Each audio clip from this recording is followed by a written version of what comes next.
Sedikitnya 7 provinsi di Indonesia telah dilanda banjir dan tanah longsor yang cukup berdampak sejak awal Oktober tahun 2022, seiring datangnya musim penghujan. Ribuan rumah warga terendam, ratusan rumah rusak, ratusan hektare sawah terendam. Ribuan warga juga harus mengungsi dan kehilangan hewan ternak. Bahkan, sejumlah dusun dan desa terisolasi, memaksa warga berjalan jauh untuk menjangkau logistik.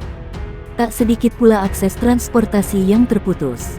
Sedikitnya 10 warga tutup usia, 3 di Sulawesi Selatan, 1 di Aceh Utara, dan 6 di Bali akibat bencana ini. Curah hujan yang ekstrim ditambah dengan tutupan hutan yang semakin tipis disinyalir menjadi pemicu banjir dan longsor. Berikut daftar wilayah yang mengalami banjir dan tanah longsor belakangan ini, dirangkum Kompas. Aceh Utara. Nat banjir di Aceh Utara terjadi sejak tanggal 4 Oktober tahun 2022.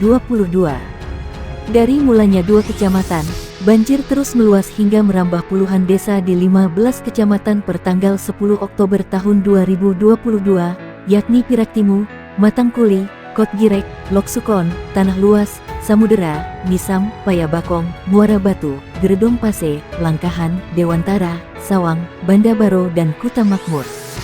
Laporan Kompas TV pertanggal 9 Oktober tahun 2022 menyebutkan, lebih dari 52.000 jiwa terdampak dan sedikitnya 39.000 warga mengungsi dan seorang warga meninggal dunia. Para pengungsi disebut mulai terserang ragam penyakit.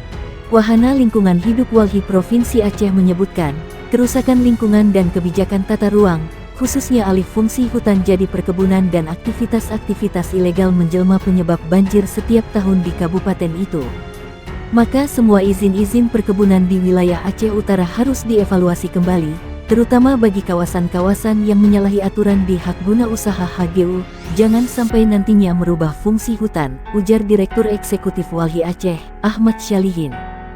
2. Malang, Jawa Timur. Banjir menerjang Kabupaten Malang sejak berawal dari curah hujan tinggi yang membuat permukaan air sungai Desa Kedung Benteng naik 4 meter. Berdasarkan catatan BPBD, banjir melanda 1 desa di Kecamatan Bantur, 2 desa di Kecamatan Gedangan, 3 desa di Kecamatan Sumbermanjing Wetan, 1 desa di Kecamatan Donomulyo, dan 1 desa di Kecamatan Pagat. Di sisi lain, longsor terjadi di 8 desa di Kecamatan Ampel Gading, 1 desa di Kecamatan Dampit, dan 1 desa di Kecamatan Donomulyo, 1 desa di Kecamatan Sumbermanjing Wetan, dan 5 desa di Kecamatan Tirtoyudo. Total, 49 kakak terdampak longsor, 13 hewan ternak tertimbun longsor, dan akses jalan terputus.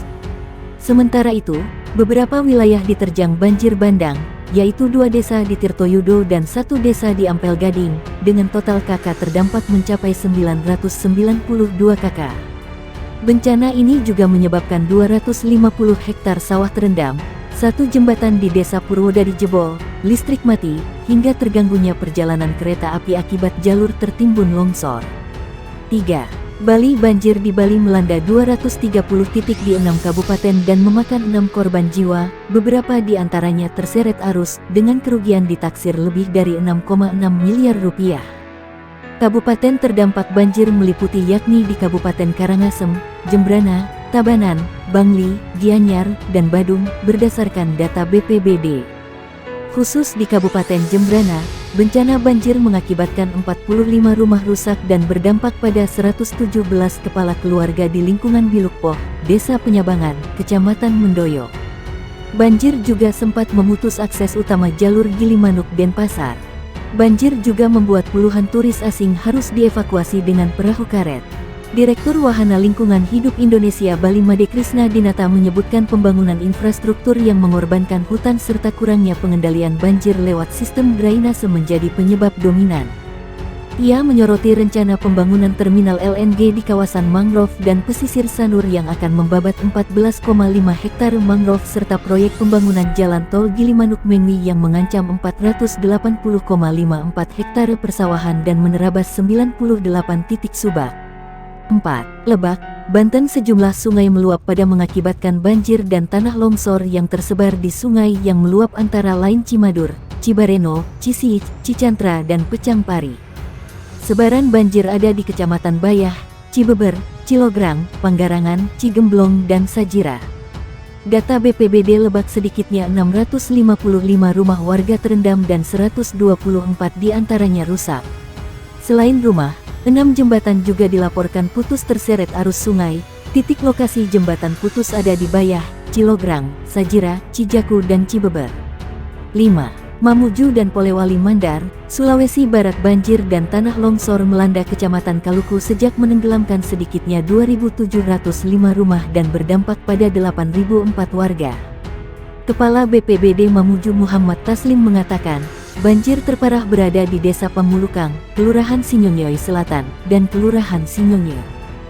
Ada 6 rumah hanyut, 13 rusak berat, dan 2 rumah tertimbun longsor, kata Taslim kepada Kompas.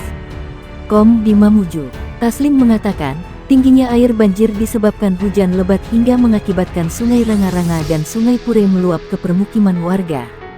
Luapan air sungai juga menghanyutkan lebih dari 30 ekor ternak warga. Sedikitnya 10 dusun di Mamuju dilaporkan masih terisolasi.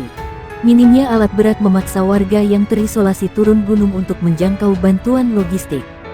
Sementara itu, di Polewali Mandar, sedikitnya 91 kakak di Dusun Tanete, Desa Kurak, masih terisolasi akibat tanah longsor. Warga yang hendak berbelanja kebutuhan hidup seperti sembako setiap hari terpaksa harus jalan kaki sejauh 5 km lebih. Mereka melintasi medan pegunungan terjal hingga menerobos muara sungai demi sampai ke kota atau ke pasar untuk berbenja kebutuhan hidup mereka, ungkap Kepala Desa Kurak, Sarif. 6. Luwu dan Enrekang, Sulawesi Selatan. Hujan deras disertai angin kencang melanda Kabupaten Luwu, Sulawesi Selatan. Akibatnya Sungai Bua meluap dan merendam 6 desa. 6 desa tersebut yakni Desa Pabareseng, Desa Baroa, Desa Raja, Desa Padangkalua, Desa Lengkong dan Desa Putih. Selain Luwu, Kota Palopo juga mengalami hal serupa. Jembatan Salupikung ambles menyebabkan lumpuhnya jalan Trans Sulawesi untuk sementara. Selain itu, Jalan Trans Sulawesi yang menghubungkan Jeneponto dan Goa juga sebelumnya tertimbun longsor akibat tingginya curah hujan.